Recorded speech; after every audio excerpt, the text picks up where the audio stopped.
সবাইকে ডিজিটাল একাডেমির আজকের আলোচনা আমন্ত্রণ জানাচ্ছি। আজকে আমরা পত্রিকার পাতা অংশ থেকে যে বিষয়টা নিয়ে আলোচনা করব সেটা হচ্ছে অর্থ বিল পাস সংক্রান্ত বিষয়। তো এখানে প্রথম আলো পত্রিকায় প্রকাশিত এই সংবাদে বলা হয়েছে যে ধনীদের ছাড় কালো টাকা সাদা করার সুযোগ রইল। এই অর্থ বিল পাস হওয়ার ক্ষেত্রে যে মূল বিষয়গুলো আছে সেগুলো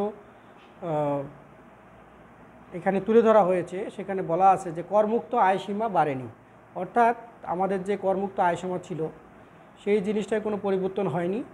সর্বোচ্চ কর হার 30% পরিবর্তে 25%, অর্থাৎ আপনাকে যে সাধারণ যে করদাতা আছে তারা 30% করে কর দিতে হতো।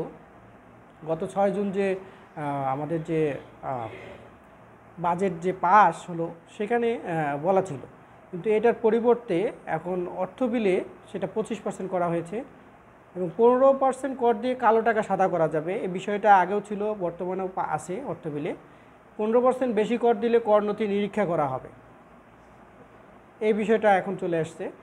তো ধনীদেরকে সুবিধা দিয়ে আসলে অর্থ বিল পাস করা বিষয়টা এটা খুবই আলোচিত একটা বিষয় ছিল এই বাজেটের 24-25 অর্থ বছরের বাজেটে।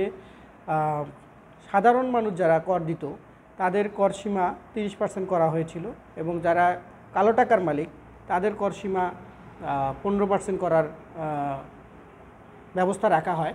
এতে করে সাধারণ মানুষ এবং যারা সাধারণ করদাতা তারা কিন্তু খুব রেগে যায় এবং তাদের মধ্যে এক ধরনের সরকারের প্রতি তাদের এক ধরনের উষ্মা দেখা যায়। তো এই জিনিসটা অর্থ বিলে কিন্তু একটু পরিবর্তন এসেছে। তো অর্থ বিল আমাদের সংবিধানের 81তম অনুচ্ছেদে বলা আছে। তো অর্থ বিলে মূলত আমাদের যে বাংলাদেশের যে অর্থের যে সংস্থানগুলো হয়, যেখান থেকে অর্থ আসে সেই খাতগুলোর কথা বলা হয়েছে এবং যেখান থেকে আমাদের ইনকামগুলো হয় সেই ইনকামগুলো অর্থ বিলের ফান্ডে থাকে। তো ওখান থেকেই মূলত এই আমাদের যত ব্যয় হয় সেই ব্যয়গুলো করা হয়। তো অর্থ বিলে পাশের ক্ষেত্রে যে বিষয়গুলো খুব জোরালো ছিল সেখানে হলো যে করমুক্ত আয়সীমা, সেখানে কোনো ধরনের পরিবর্তন আসেনি। শুধুমাত্র যে আগে 30% আপনাকে কর দিতে হতো সেখানে 25% করা হয়েছে, এই একটা পরিবর্তন। আর 3 লাখ টাকা করমুক্ত আয়সীমার পরের যে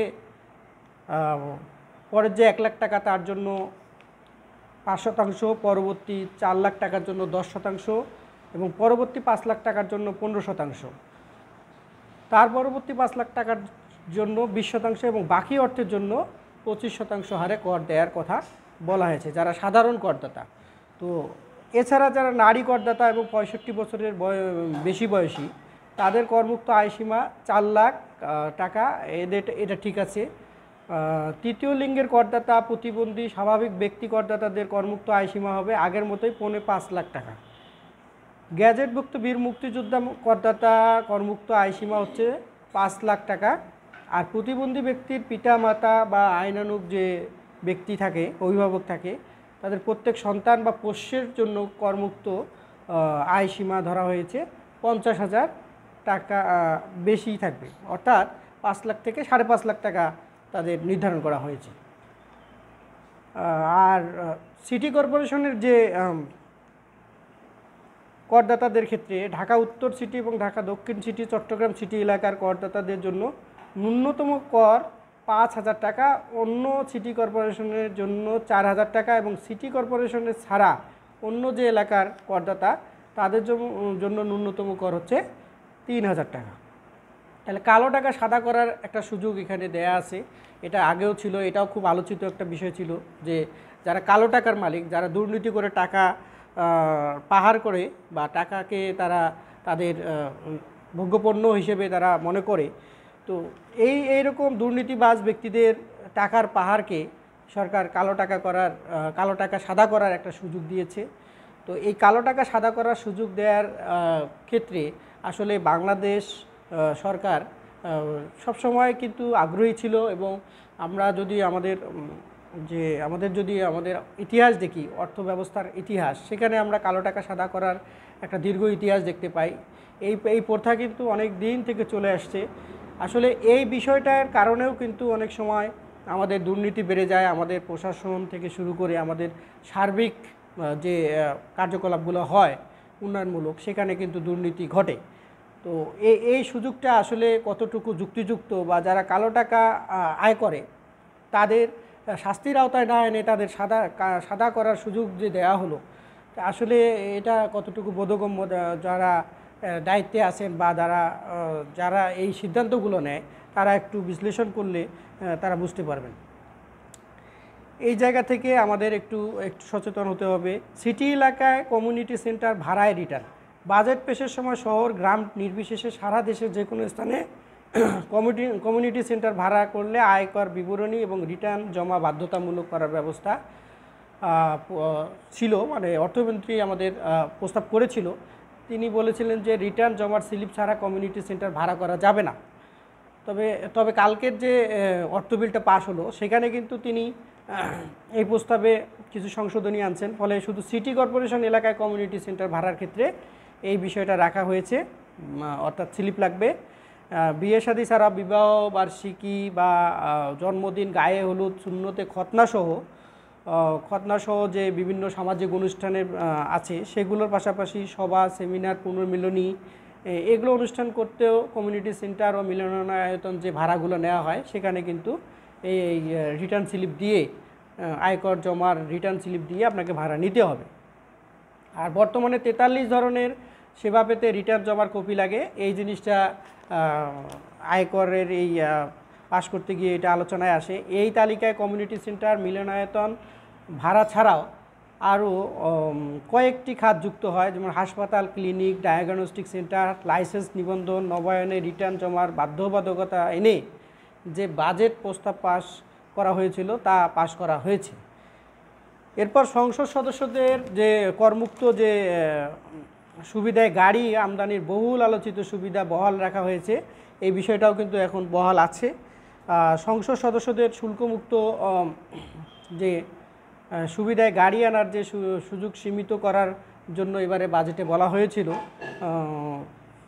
অর্থমন্ত্রী the member of parliament remuneration and allowance order সংশোধনের প্রস্তাব করেছিলেন, কিন্তু এ নিয়ে কোনো অগ্রগতি না থাকায় আপাতত সংসদ সদস্যরা শুল্কমুক্ত গাড়ি আনতে পারবে। এরপর অর্থমন্ত্রী আবুল হাসান মাহমুদ আলী সংসদে তার বক্তৃতায় এই অর্থ বিল পাশ করতে গিয়ে বলেন যে রাজস্ব আদায়ের ক্ষেত্রে বিদ্যমান চ্যালেঞ্জগুলো আমাদের দূর করতে হবে এবং বিভিন্ন সংস্কার কার্যক্রম পরিচালনা করা হচ্ছে। সেখানে যে রাজস্ব ব্যবস্থাপনার যে সংস্কার কার্যক্রমগুলো, সেগুলো প্রতিপালন করা হবে। 2026 সালে স্বল্পোন্নত দেশের তালিকায় যে উত্তরণ পরবর্তী সময়ে বাস্তবতা মাথায় রেখে জাতীয় শুল্ক নীতি সংস্কারের বিষয়টা তিনি উঠায় নিয়ে এসেছেন। অন্যান্য যে পরিবর্তনগুলো অর্থ বিলে আনা হয়েছে, অর্থ বিলে বেশ কিছু সংশোধনী আনার পাশাপাশি কিছু নতুন প্রস্তাবও পাশ করা হয়েছে। এর মধ্যে অন্যতম হলো সার্বজনীন পেনশন স্কিমের আয় পুরোপুরি করমুক্ত রাখা হয়েছে। এটা একটা ভালো সুবিধা রাখা হয়েছে। যারা 2024 এবং 2025 অর্থ বছরে বিভিন্ন চাকরিতে যোগদান করবে, তাদের জন্য এই সর্বজনীন পেনশন স্কিম বাধ্যতামূলক করা হয়েছে। তো এখানে তাদের পুরোপুরি যে আয়টা হবে এই সর্বজনীন পেনশন স্কিমে, সেটা কিন্তু করমুক্ত রাখা হয়েছে। এছাড়া একজন করদাতা কোনো অর্থ বছরের আগের অর্থ বছরের চেয়ে 15% বেশি কর দিলে ওই করদাতার যে নথিটা, সেই নথি কিন্তু বিশ্লেষণ করা হবে বা নিরীক্ষা করা হবে। তো এছাড়া ট্রাস্টের আয়ের উপর 15% কর বসবে। ব্যক্তিগত একাধিক গাড়ি থাকলে কেবল এখন থেকে সারচার্জ বসবে। এই সারচার্জের বিষয়টা হচ্ছে আপনি বেশি সুবিধা রাষ্ট্র থেকে নিতে গেলে আপনাকে অতিরিক্ত পরিমাণ যে চার্জটা বা করটা দিতে হয়, সেটাই সারচার্জ। অর্থাৎ একটা জিনিস ব্যবহারে আপনি কতটুকু সক্ষম, যদি আপনি আপনার সক্ষমতার আপনার প্রয়োজনের অধিক জিনিস ক্রয় করেন, সেক্ষেত্রে আপনাকে সারচার্জ দিতে হবে। এক্ষেত্রে আমরা গাড়ির উদাহরণ দিতে পারি। একটা পরিবারে দেখা যায় যে 5জন মেম্বারেরই গাড়ি থাকে, তো সেক্ষেত্রে কিন্তু সারচার্জ প্রযোজ্য হবে। এই সারচার্জ সরকারকে আপনার প্রদানপূর্বক আপনাকে রাস্তায় গাড়িতে নামাতে হবে। এই ব্যবস্থাটা যদি সবার থাকে, তাহলে কিন্তু অনেকেই গাড়ি কেনার ক্ষেত্রে যে আগ্রহী সেটা কিন্তু থাকবে না। আর পরিবারের সব সদস্যদের গাড়ি থাকার কারণে ঢাকার রাস্তায় আমরা কিন্তু দেখি যে অনেক জ্যাম হয়, এবং ঢাকার রাস্তায় দেখা যায় যে একই সাথে একই পরিবারের 2-3টা গাড়ি চলে, যার কারণে জ্যাম। এত রাস্তাঘাট উন্নয়ন করার পরেও দেখা যায় যে আমাদের জ্যাম কমে না, এবং ঢাকা শহর একটা ভাগাড়ের মতো অবস্থা হয়ে যায়। তো এই জায়গা থেকে আমাদের একটা সিস্টেম চালু করা উচিত যে যারা সার্চ দিতে পারবে তারাই শুধু গাড়ি একসাথে 2টা বা 3টা বের করতে পারবে, এবং গাড়ি ক্রয়ের ক্ষেত্রে একই ব্যক্তি যদি 5টা গাড়ি ক্রয় করে তাহলে নম্বর প্লেটগুলো একটা নাম্বার থাকলে তারা কিন্তু একই সময়ে যেন গাড়ি 5টা গাড়ি বের করতে না পারে, একটা নিয়মের মধ্যে যেন থাকে। তাহলে কিন্তু ঢাকা শহরের যে জ্যামের জন্য যে জীবন যে দুর্বিষহ হয়ে যায় সেই জিনিসটা কিন্তু আমরা পরিত্রাণ পাব, এবং আমাদের ঢাকা শহর একটা উন্নত শহরে পরিণত হবে। তো এই বিষয়গুলোকে এনে আসলে অর্থ বিল পাস হয়েছে। তো অর্থ বিলের যে সার্বিক যে বিষয়গুলো, সেই বিষয়গুলো আশা করা যায় বাংলাদেশের যে 2024-25 সালের যে বাজেট, সেই বাজেটের উপযোগী হয়েছে। এবং সেই সাথে যদি এখানে করমুক্ত সাধারণ করদাতাদের করমুক্ত সীমা যদি আরও একটু বাড়ানো যেত তাহলে মনে হয় যে সবাই খুশি হতো, এবং সবার জন্য সেটা মনে হয় আরেকটু সহনীয় হতো। তো যাই হোক, আসলে আমরা দিনের পর দিন সবাই উন্নতির দিকেই যাচ্ছি।